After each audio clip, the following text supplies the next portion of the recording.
हमारी संस्कृति, हमारी पहचान। यज्ञ, योग, आयुर्वेद सदा रहे हमारे साथ। भारत के प्राचीन ग्रंथों एवं आधुनिक विज्ञान का दिव्य संगम, यज्ञ महिमा।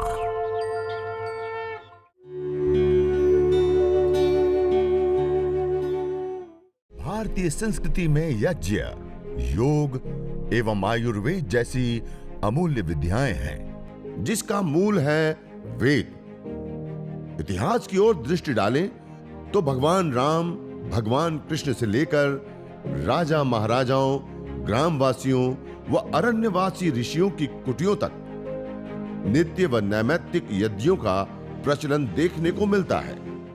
जो हम लिक्विड चीज लेते हैं, जिसमें जल है, जूस है, दूध है, तो ये हम कितने बार लेते हैं पूरे समय में? तो उसको हम डबल कर दें, 3 को हम 6, 7, 8, 10 बार तक लेते हैं। लेकिन जो वायु है वो हम कितने बार लेते हैं पूरे समय में? तो हम पूरे समय में हम 24 घंटा हम वायु को लेते हैं। सोते, बैठते, उठते, जागते, कुछ भी हम कर रहे हो, अपने आप ये स्वाभाविक रूप से श्वसन की प्रक्रिया चल रही है। तो सबसे अधिक आवश्यकता किसकी है? तो वायु की है। और उस वायु को हम प्रतिदिन प्रदूषित करते जा रहे हैं। अलग अलग आप देख रहे हैं, पावर प्लांट्स लगे हुए हैं, व्हीकल्स चल रहे हैं, अलग अलग फैक्ट्रियां चल रही है, ऊपर चारों ओर जो सैटेलाइट लगे हुए, उसके कारण से रेडिएशन उत्पन्न हो रहे हैं। हम मोबाइल प्रयोग कर रहे हैं, घर में जो अपने आपके लैपटॉप है, अलग जो इलेक्ट्रिक सामान है, उससे निरंतर रेडिएशन निकल रहे हैं। और उसी वातावरण में हम 24 घंटे रह रहे हैं, श्वास ले रहे हैं, और वो हमारे श्वास के माध्यम से, हमारी स्किन के माध्यम से जाकर हमारे जो शरीर के जो स्ट्रक्चर है उसको वो डिस्टर्ब कर रहे हैं। हमारे शरीर में जो हार्मोन्स है, जो पिट्यूटरी ग्लैंड है, पिनियल ग्लैंड है, या मस्तिष्क में और जितने भी नर्वस सिस्टम है, वो सबको डिस्टर्ब कर रहे हैं। उसके कारण से आप देख रहे हैं चिड़चिड़ापन, पागलपन, स्ट्रेस, डिप्रेशन, तनाव, माइग्रेन की समस्या है, वर्टिगो, एंजाइटी, फोबिया की समस्या है, अल्जाइमर है, ऑटिज्म है, एपिलिप्सी भी अब अत्यधिक मात्रा में दिनों दिन बढ़ती जा रही है, पैरालिसिस की समस्या है। तो ये सारे मस्तिष्क संबंधी रोग हैं। फिर कैंसर भी है, चाहे वो बोन कैंसर हो, स्किन कैंसर हो, ब्रेन कैंसर हो, ब्लड कैंसर हो, हार्ट कैंसर हो, किसी भी प्रकार से, ब्रेस्ट कैंसर है। तो ये इतनी बीमारियां जो बढ़ती जा रही हैं, नई नई आती जा रही है, एडवांस अपडेट होते हुए, ये सब किसके कारण है? ये हमारे ही कारण से है कि हम उपयोग तो ले रहे हैं, हम विकास के नाम पर हम दिनों दिन विनाश कर रहे हैं। तो इसका मूल कारण हम सभी हैं, और इसके लिए हम कुछ नहीं कर रहे हैं, जिसके लिए हमको करना चाहिए, जिसकी सबसे अधिक आवश्यकता है। हम घर में अपने झाड़ू तो लगाते हैं, नीचे घर की सफाई तो करते हैं, लेकिन वातावरण की सफाई, उस पर हम कभी भी झाड़ू नहीं लगाते। और जिस वातावरण में हम रह रहे हैं उसमें आप देख रहे हैं जो डस्ट है, पार्टिकल्स हैं, आपके कपड़ों से निकल रहे हैं, आपके घर की दीवारों से और अन्य जो इलेक्ट्रिक सामान से उससे रेडिएशन निरंतर निकल रहे हैं, वो हमारे मस्तिष्क को, हमारे शरीर को पूर्ण रूप से प्रभावित कर रहे हैं। तो हमारे ऋषियों ने बताए कि यह जो यज्ञ है, यह एक चिकित्सा पद्धति है, यह एक सैनिटाइजर है, जिसके माध्यम से आप इस वातावरण को सैनिटाइज कर सकते हो, इसको प्रक्षालन कर सकते हो, धुलाई कर सकते हो और शुद्ध बना सकते हो, वस्त्रों की भांति धवल। तो यह जो यज्ञ है, ये एक बहुत बड़ी एक चिकित्सा पद्धति है। और इसी क्रम में इन्हीं सब रिसर्च को देखते हुए पतंजलि संस्थान के माध्यम से बहुत सारी ऐसे रोगानुसार सामग्रियां बनाई गई हैं, जिसमें वातेष्टि से लेकर अलग अलग कर्कटेष्टि, मेधेष्टि, चर्मेष्टि, फिर पित्तेष्टि है, मधुष्टि है, ऐसे अलग अलग रोगानुसार ये सामग्री बनाई गई हैं, जिसके माध्यम से हम अपने रोगों को दूर कर सकते हैं। और जिनको जैसे स्किन की समस्या है, तो उनको हम चर्मिष्टी देते हैं। उसमें जो अलग अलग ये काल मेघ चिरायता है, नीम पत्र है, कुटज है, कुटकी है, इन सबको मिलाकर ये चर्मिष्टी हवन सामग्री बनाई गई हैं और उसी को ही हम 11 आहुति 21 आहुति से हवन कराते हैं। फिर उसी में बैठकर इस जैसे आप सामने देख रहे हैं ये धुआं, इस धुआं में हम उनको बिठाते हैं और शरीर में कहीं पर भी यदि स्किन की समस्या हो, सोराइसिस, एक्जिमा या इचिंग होती हो, तो ये गाढ़े गाढ़े जो धुआं, इस गाढ़े धुआं में आप इस प्रकार से अपने हाथों को, पैरों को, अपने शरीर में लगने दें इस धुआं को। तो इसको 5 से 10 मिनट लेकर आप आधा घंटे तक यदि करते हैं तो इससे हमने पाया कि व्यक्ति सालों साल तक जिनकी बीमारी नहीं जाती हैं, वो हमने सप्ताह से लेकर 15 दिन, महीना दिन तक बड़े जो डिसीज़ है, इनकरेबल जो डिसीज़ है, उन पर हमने सफलतापूर्वक लाभ प्राप्त किए। तो इस प्रकार से आप इसकी धुनी करें, उसी में प्राणायाम करें और इसके लिए आपके पास यदि नीम तेल है या तिल तेल है तो वो आप सामग्री में मिला दो, उसी की धुनी करो। और इसकी जो एश है, भस्म है, राख है, जब हवन करते हैं तो उसके पश्चात अग्नि शांत हो जाने से जो एश राख बचती है उसको आप किसी बारीक कपड़े से छान लीजिए, छन्नी से, और जब छन जाए तो उस पाउडर को आप रख लो और पर लीटर 10 ग्राम की मात्रा में जिनको स्किन की समस्या हो या हाइपर एसिडिटी हो, गैस की समस्या हो, कॉन्स्टिपेशन हो, तो उनको पर लीटर 10 ग्राम वो जल में इस प्रकार से पाउडर है तो आप कपड़ छान कर सकते हैं, कपड़े में बांध दिए और रात में डुबा दिए। सुबह उस जल को आप खाली पेट सुबह शाम आप लीजिए। स्किन है तो आप उस जल से आप स्नान करें। साथ ही जिनको मैंने बताया एसिडिटी है तो वो इस प्रकार से जो भस्म है उसको पूरे समय, जिनको हाइपर एसिडिटी हो तो सुबह से शाम तक वही उसी भस्म जल को वो पीते रहें। तो इससे अद्भुत, जिनके शरीर बहुत ही एसिडिक बॉडी बन जाती है तो उनको एल्कलाइन बनाने के लिए पर लीटर 10 ग्राम बहुत ही अद्भुत इस यज्ञ का है। तो इस प्रकार से इस भस्म को आप उपयोग कर सकते हैं अपने शरीर में भी। कहीं पर यदि घाव है, खुजली है या स्वेलिंग है, सूजन आ गई है, तो आप थोड़ी सी भस्म ले लें, उसमें घी लगा दीजिए पेस्ट बनाकर। उसके पश्चात आप उसको लेपन कर कर रख दें आधा से 1 घंटा, तो भी इसमें अद्भुत परिणाम आता है। उस भस्म के साथ आप एलोवेरा है, उस जूस को भी आप थोड़े से गाढ़े गाढ़े लगाकर, तो इस प्रकार से आप ये भस्म का उपयोग ले सकते हैं जिनको स्किन की समस्या हो, गैस की समस्या हो। वैसे ही जिनके शरीर में गर्मी बढ़ जाती है, पित्त जिसको बोलते हैं, शरीर में हमेशा पसीना आना या चिलमिलाहट बना रहना या एसिडिटी के कारण से भी शरीर में गर्मी बनी रहती है, तो ऐसी स्थिति में एक तो मैंने भस्म बताया, साथ में पित्तेष्टि हवन सामग्री जिसमें श्वेत चंदन है और उसके साथ गुलाब पुष्प है। उस गुलाब पुष्प को भी आप इस प्रकार से धुनी करें और उसी में प्राणायाम करें। तो इस प्रकार से हमको प्रतिदिन करना है। तो इसमें मैं बता रहा था कि जिनको अब साइनस की समस्या है, हम देखते हैं अत्यधिक मात्रा में साइनस की भी समस्या बढ़ती जा रही है।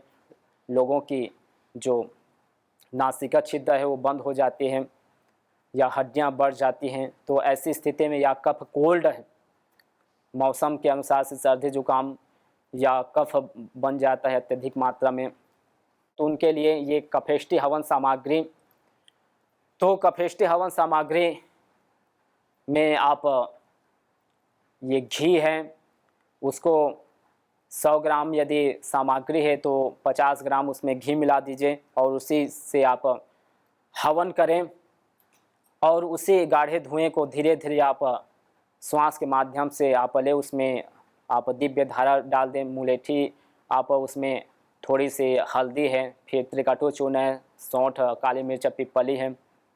ये अद्भुत होता है जिनको सर्दी जुकाम है। और हमने ये पाया योगाग्राम में, ये अपने यज्ञोपैथी यज्ञ थेरेपी ट्रीटमेंट ये चल रहे हैं, जिसमें प्रतिदिन 300 की मात्रा में लोगों को हम ये ट्रीटमेंट देते हैं और इसका अद्भुत परिणाम आ रहे हैं अलग अलग रोगानुसार।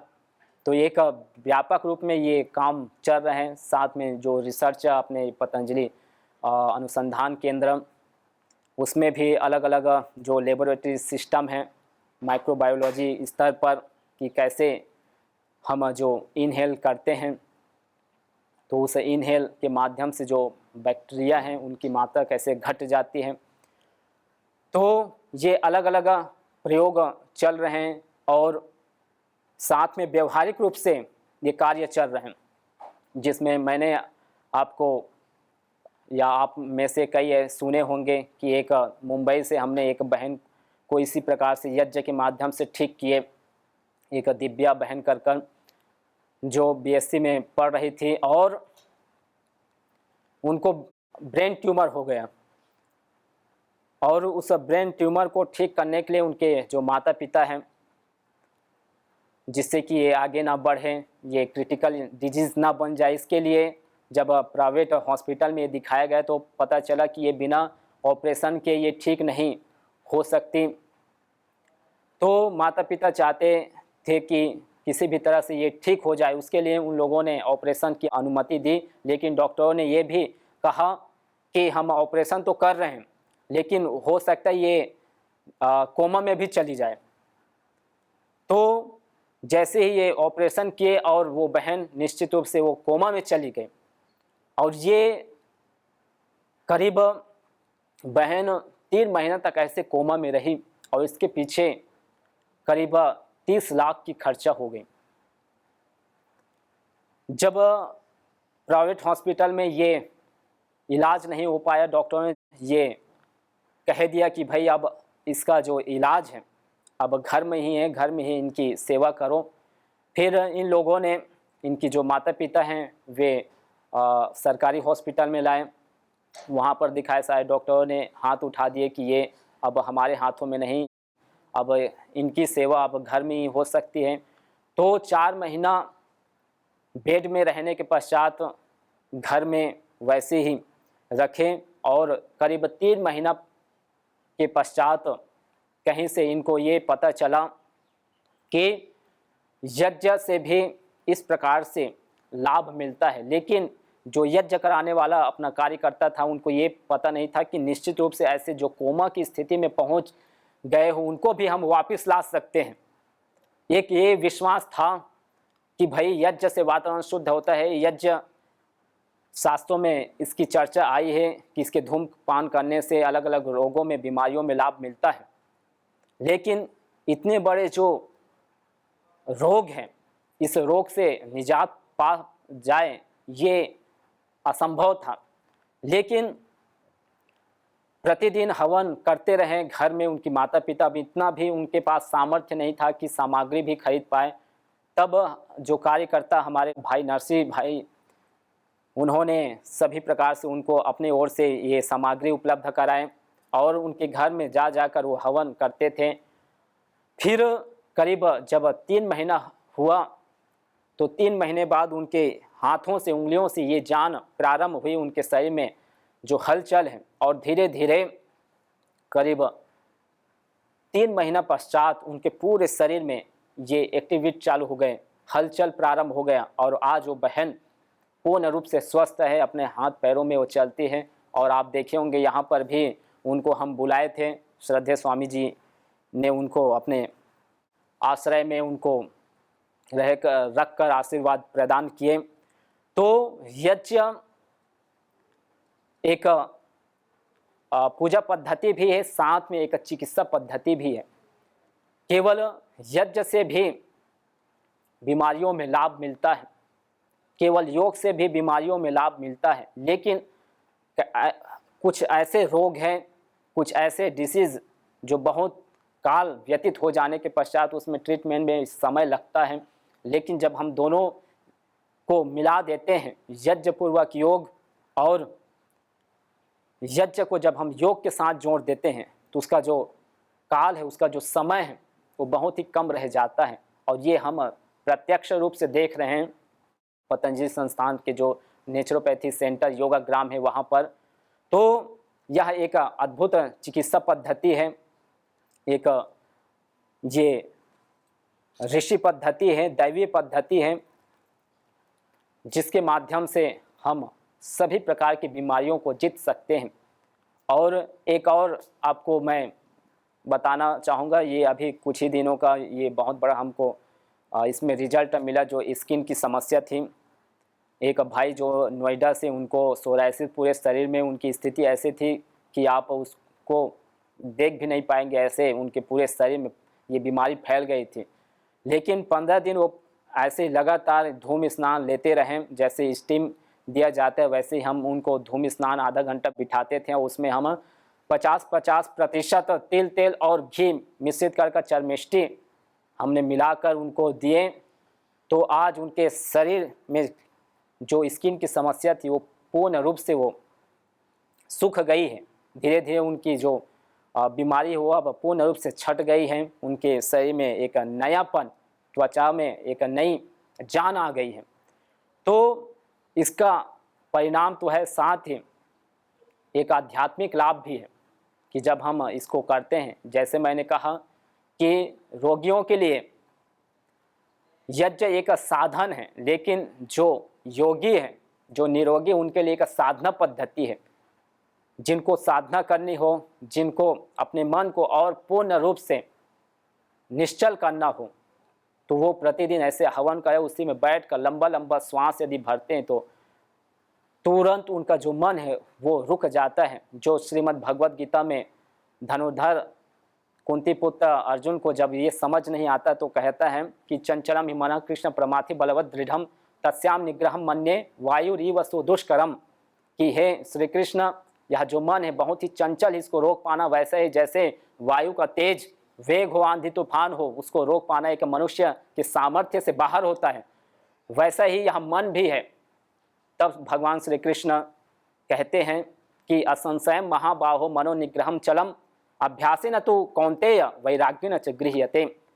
हे कुंती पुत्र, मैं समझता हूँ, भली भांति मुझे ये ज्ञात है कि मन बहुत ही चंचल है, लेकिन इसको अभ्यास और वैराग्य के माध्यम से इसको हम रोक सकते हैं, इसको हम अपने अनुसार चला सकते हैं। जैसे आप रस्सी को देखते हैं, रज्जू को जब कुएं से पानी निकाला जाता है तो रस्सी के अंदर इतना सामर्थ्य नहीं कि वो पत्थर को काट पाए, लेकिन धीरे धीरे कई महीनों के पश्चात, कई वर्षों के पश्चात उस पत्थर में रेखा बन जाती है, वो रस्सी उसको काटने में समर्थ हो जाती है। वैसा ही अभ्यास और वैराग्य के माध्यम से हम अपने इस गतिशील मन को हम रोक सकते हैं। और ये सामर्थ्य, जैसे योग में हम योग करते हैं, प्राणायाम करते हैं, तो योगश्चित्त वृत्ति निरोधा कहा कि योग का प्रथम जो लाभ है वो मन के गलत वृत्तियों का, अशुभ विचारों का निरोध करना है। वैसे ही जब हम यज्ञ करते हैं तो प्रथम दृष्टिया ही जो मन में उठ रहे जो गलत विचार, अशुभ विचार, वो रुक जाते हैं, वो निरुद्ध हो जाते हैं। तो इस प्रकार से हम प्रतिदिन हवन करें, यज्ञ करें, और ऐसे धुनी तैयार कर लें। यदि आप हवन भी नहीं कर पाते हैं प्रतिदिन, तो आप अंगारे बना लें। आम है, बड़ है, पीपल है, गुलर की लकड़ी है, समी है, खदीर है, प्लक्ष है, पाकर है, या फिर इस प्रकार से गोमय समिधा है, काउडंग स्टिक गोबर की, या ये गुग्गल है। तो ऐसे अंगारे बना लीजिए और अपने घर में चारों ओर आप घुमा दें, तो आप अपने घर को प्रतिदिन आप चिकित्सालय बनाते हैं, अपने घर को आप देवालय बनाते हैं। बशर्ते आवश्यक है कि हम औषधियों के जो लाभ है उसको समझें, और उसके लिए आप सभी जुड़े हुए हैं। एक श्लोक आता है कि अमंत्रम अक्षरम नास्ति नास्ति मूलम अनौषधम अयोग्य पुरुषो नास्ति योजकस्तत्र दुर्लभ, कहा कि संसार में ऐसे कोई भी शब्द नहीं जिससे मंत्र न बनता हो, और ऐसे कोई घास फूस पेड़ पौधे नहीं हैं जिसमें औषधीय गुण ना हो, और ऐसे मनुष्य भी नहीं संसार में जिसमें भी कोई गुण ना हो, परंतु कहा योजकस्तत्र दुर्लभा, कि उसको पहचानने वाले कोई क्रांतदर्शी दूरदर्शी ही होते हैं। जैसे श्रद्धेय आचार्य जी जैसे महापुरुषों ने पुनः आयुर्वेद के सहारे से, अपने दूरदृष्टि के सहारे से, रिसर्च के माध्यम से नई नई औषधियों के जो गुण कर्म स्वभाव उनको खोज कर हमारे लिए लाए कि हम उसको उपयोग ले पाएँ, अपने आसपास के पेड़ पौधों को हम समझ पाएँ कि उसमें क्या क्या जो हम मसाले के रूप में प्रयोग करते हैं, हल्दी है, काली मिर्च है, सौंठ है, पिपली है, लौंग है, इलायची है, जो हम प्रतिदिन करते ही रहते हैं। तो ये बहुत बड़े एंटी बैक्टीरियल है, एंटी फंगल है, एंटी ये वायरस है। जो हल्दी है इसमें कर्क्यूमिन तत्व पाया जाता है जो कैंसर के लिए बहुत अद्भुत है। जिनके ब्लड में विकार आ जाता है, स्किन की समस्या रहती है, तो वो दूध में हल्दी लें या उसी हल्दी को आप घी में डुबाकर अंगारे में डालें और उसकी धुनी लें तो सर्दी जुकाम से लेकर ब्लड का शोधन होता है, मस्तिष्क का कैंसर की कभी समस्या नहीं रहेगी। तो इस प्रकार ये हवन हम प्रतिदिन करें तो निश्चित रूप से हम इसका लाभ उठा पाएंगे। और ये यज्ञ एक बहुत बड़ी चिकित्सा पद्धति है जो मैं बार बार बता रहा हूँ कि इसको यदि हम एक व्यक्ति करते हैं तो पूरे आसपास की जो एरिया है उसको हम बैलेंस बनाने का काम करते हैं। 4 किलोमीटर तक हम इसको सुरक्षित बनाने का काम करते हैं। तो इसको हम करते रहें निरंतर और अपने इस संस्कृति से जुड़े रहें। तो पुनः सभी को नमन प्रणाम हो। न जाने कितनों ने आहुतियां दी इन अमित्र रोगों के संतापों से, है वर्तमान भी आज दुखित, न पूछो भविष्य के प्रकोपों से। प्रत्युष पावनी होती जहां यज्ञानुष्ठान घर आंगन में, वहां मनुष्येतर सब झूमते शांति भरे सुख आनंद से। इदम हविर्यातु धाना नदी फेना इमाम वहत, अर्थात जैसे नदी का जल जाग को बहा ले जाता है, वैसे ही यज्ञ में आहूत की हुई हवि सभी प्रकार के रोग, दोष, ताप, संतापों को वैसे ही बहा ले जाती है जैसे नदी। जागो। मेरी लड़की दिव्या, उसको जो 7 महीना कोमा में थी, उसका ब्रेन का ऑपरेशन हुआ था। वो इंजीनियरिंग के 3rd ईयर में थी। अचानक उसको चक्कर चालू हो गया, सिर दुखने लगा। तो हम लोग नॉर्मल डॉक्टर के पास लेके गए। उन्होंने उसका ट्रीटमेंट किया तो भी उसको कुछ ठीक नहीं लगा था। ऐसा करके हम 5 दिन नॉर्मल डॉक्टर के पास दिखाया। उसके बाद डॉक्टर का सलाह लेके हम लोग उसको बड़े डॉक्टर के पास लेके गए, कोहिनूर जैसे बड़े दवाखाने में। उन्होंने बताया कि उसका पूरा बॉडी चेकअप करना पड़ेगा। उसका बॉडी चेकअप पूरा 3 दिन चल रहा था। उसमें से हमें मालूम पड़ा कि उसको ब्रेन ट्यूमर हुआ है। डॉक्टर ने हमें जवाब दिया बस ऑपरेशन ही इसका इलाज है। फैमिली से मिलके बातचीत करके ऑपरेशन का निर्णय ले लिया। ऑपरेशन के बाद डॉक्टर लोगों ने हमें बताया कि ये बहुत क्रिटिकल ऑपरेशन है। 4 महीने अपने लड़की को रखा। डॉक्टर रोज यही जवाब देते थे, लाखों में ऐसा एक ही पेशेंट रहता है जिसके ऊपर ऐसा काल आता है। बस यही जवाब देके डॉक्टर हट जाते थे। ऐसे ही नली के साथ हम लोग उसको घर पे लेके आए। घर पे लाने के बाद दूसरे ही दिन हम लोग नर्सी सर से मिले। वो बोले ये तो बहुत मुश्किल है, बहुत क्रिटिकल है, लेकिन अपन विश्वास रखेंगे, हवन में इतना ताकत है, क्या ये परिस्थिति से भी ये लड़की बाहर आ सकती है। मैंने सर का यही बात मन में रख लिया। सर उस टाइम सर से मैं एक बात की थी कि सर हम लोग विज्ञान जो साइंस है इतना आगे गया है तो भी मेरे लड़की के कुछ काम नहीं आया, वो हम करके हार गए हैं। अभी बस भगवान और ये हवन के ऊपर विश्वास रखेंगे। हम लोग डॉक्टर को एक बार भी घर पे लाने के बाद इसको दिखाने के लिए नहीं लेके आए। हवन ही हमारा डॉक्टर बना था। हवन से हम लोग को इतना एनर्जी मिला। हवन करते करते जब 2 महीना हो गया, उसके बाद ऐसा चमत्कार हम लोग ने हवन का देखा। तब उसकी जान उंगलियों से चालू हो गई। उंगली का पहला उसका अंगूठा हिलने लगा। अंगूठे के बाद 4 दिन 5 दिन के बाद उसकी पूरा पैर के नसें हिलने लगी। ऐसा हम लोग साक्षात उसको वो चमत्कार को देख रहे थे। ऐसा करते करते उससे अंगूठे से लेके 2 महीने के अंदर पूरे उसके बॉडी में जान आ गई, उसका पूरा शरीर उठने लगा। तो हम लोग ने ऐसा अपने जैसा शरीर तो भगवान का देखा नहीं, लेकिन इसके रूप में हम लोग ने, हवन के रूप में हम लोग ने भगवान को देख लिया। पहले बार उसका गले का ऑक्सीजन का मशीन निकालने हम लोग जब दवाखाने में 2 महीने बाद गए, 2 महीने बाद उधर जाने के बाद में डॉक्टर अपना उंगली मुंह में डाल के देख रहे थे। जब हम लोग 5 महीना कुछ नहीं कर सके, 2 महीने में अपने घर में ऐसा क्या कर लिया जो लड़की को खड़ा किया। जो दूसरे भी 2 पेशेंट है उनको भी ये रास्ता बता दो। ऐसा करते करते 2 महीने के बाद उसका गले का मशीन हट गया। 8 दिन के बाद उसका नाक का नली का जो खाना उसको खिलाती वो हट गया। 10-15 दिन में उसका यूरिन का नली हट गया। ऐसे करते करते उसकी नलियाँ 1 महीने के अंदर पूरी हट गई और मेरी लड़की पूरी तरह से हाथ से खाना खाने लगी। यज्ञ भारतीय संस्कृति का मूल है। तो आइए हम संकल्प लें, संसार के श्रेष्ठतम कर्म यज्ञ को अपनाएं। पिंड और ब्रह्मांड में संतुलन कायम करने वाले यज्ञ को अपने जीवन का अभिन्न अंग बनाएं एवं प्रकृति मां के प्रति अपने ऋणों को अदा करें। विश्व स्वास्थ्य का एक नारा, यज्ञ से होगा जग उजियारा। भारतीय संस्कृति की अमूल्य विरासत यज्ञ की महिमा को जानने हेतु वैदिक चैनल पर प्रतिदिन प्रातः एवं सायं 11:30 बजे यज्ञ महिमा कार्यक्रम से जुड़े। विशेष जानकारी हेतु संपर्क करें। मोबाइल 9068565306।